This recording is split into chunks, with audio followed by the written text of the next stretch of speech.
Hi guys, welcome back to Cinti Rally.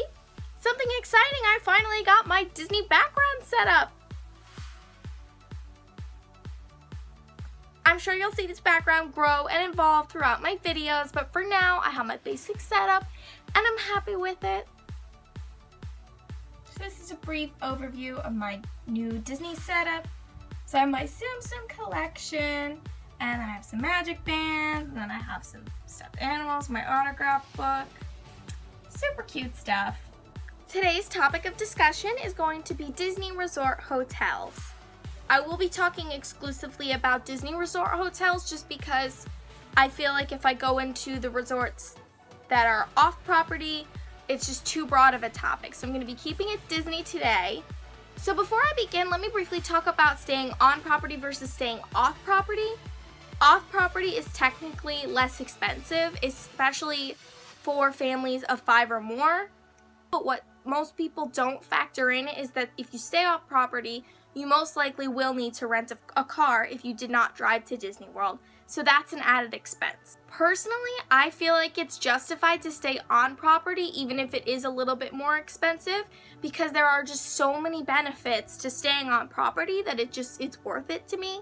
Staying on property, you have transportation to and from the airport, extra magic hours, buses to and from the parks, package delivery, the ability to reserve your fast passes in advance. The biggest draw for me about staying on property is that you can really immerse yourself in the magic. Even when you come back to your hotel room at night after a long day in the parks, I still feel like I'm at Disney World. I can still walk through the hotel gift shop and see all of these Mickey Mouses and all of the stuff that they have, and there's hidden Mickeys everywhere, and to me it's just more important to really immerse yourself in the magic. So that is why it is worth it to me to stay on property versus off property. There's technically 4 classes of Disney World Resort hotels, but we are going to be talking about the main 3, which are the value resorts, the moderate resorts, and the deluxe resorts. The 4th level would technically be the deluxe villas, but we're just going to be sticking with the hotel rooms today. The value resorts are the lowest price class in all of the Disney World Resort hotels. These resorts are the All-Star Resorts, which is All-Star Movies, All-Star Sports, and All-Star Music. The Pop Century is also included in this list, and the Art of Animation is technically a value resort, but it's considered a value plus. It's nice that even the value resorts at Disney World do have amenities, and they do have recreational activities, and it's nice that the value resorts aren't just a place to sleep. You can actually go and you can do things there, and you can enjoy time just at the resorts. Every resort has a pool. A lot of times they will have movie screenings at night. This level of resorts typically appeals to large families because sometimes if you need more than one room, or obviously if you're in a family, you're probably going to be on a tighter budget. So there are a lot of families at these resorts. Because of that, the bus lines are usually longer because there's just more people at these resorts. The best value resort, in my opinion, is the Pop Century. It's a newer resort than the All-Star Resorts, so there's going to be less wear and tear on all of the furniture and all of the things around the resort. And sometimes the All-Star Resorts will share one bus line. So instead of going, if you're staying at the All-Star Music and you're leaving from the park, you will have to share a bus with people that are also staying at the All-Star Music and the All-Star Sports. And the Pop Century has its own bus line, so you're going to get to your room a lot quicker in those seasons where the All-Star Resorts are sharing a bus line. Moving on to the moderate resorts. This is the next price class up. The moderate resorts include Caribbean Beach, Coronado Springs, Port Orleans, both French Quarter and Riverside. Since this is up a price class, these resorts are going to be a lot more immersive in theme. These resorts have more amenities. The food courts are probably going to be nicer. They have table service restaurants. Some have lounges and pool bars. The pools in these resorts are definitely nicer, and some even have water slides. The bus lines on these resorts will be a lot shorter because there's going to be less families and just less people in general. These hotels do offer room service. The resort I would consider the best value would be Coronado Springs. It does have a more upscale food court than the rest of the moderate resorts. It does have a health club and a salon and spa, and that's not really something that you would get at the other resorts. This is where I am hoping to stay for my next trip. My boyfriend and I want to make it really special. This is the resort that we're really excited to stay at. Moving on to the deluxe resorts, my favorite category of resorts.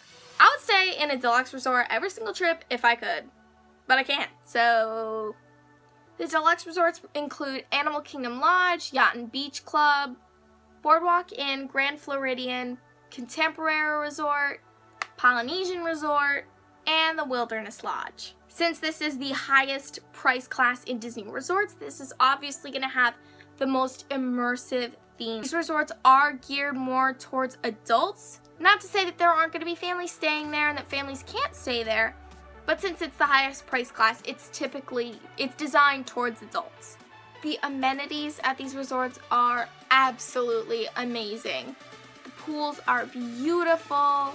Some resorts even have boating as a recreational activity. You know you're in a classy place when they have boating as a recreational activity. These resorts are typically closer to the high-profile locations.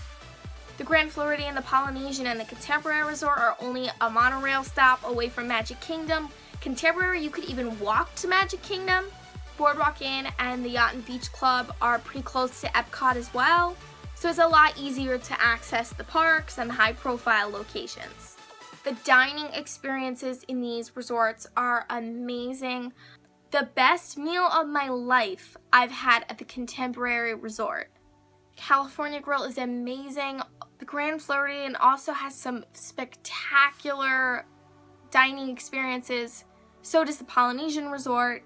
My best value pick for the deluxe resorts is the Contemporary Resort. If you actually go on the website and you look at the dates, a lot of times the Contemporary Resort will be over $100 cheaper than the rest of the resorts in the Magic Kingdom area.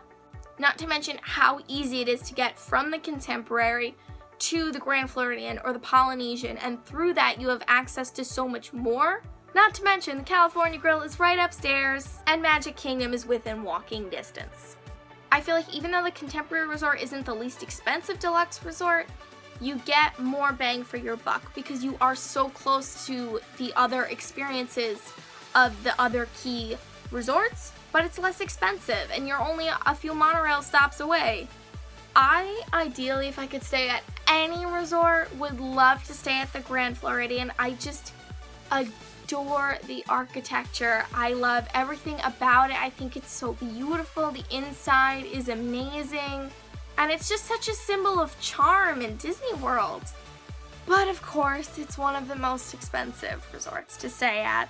I will stay at the Grand Floridian someday, hopefully. I hope you guys enjoyed my brief overview of the Disney World resorts. If you found it helpful, be sure to give me a thumbs up. I hope that this information helps you guys going forward in planning your future Disney trips. Be sure to subscribe because I make new Disney videos every Wednesday. And don't forget to follow my adventures day to day on Instagram and Twitter, which is @Cintirelli. Thank you so much for watching. Have a magical day, everyone.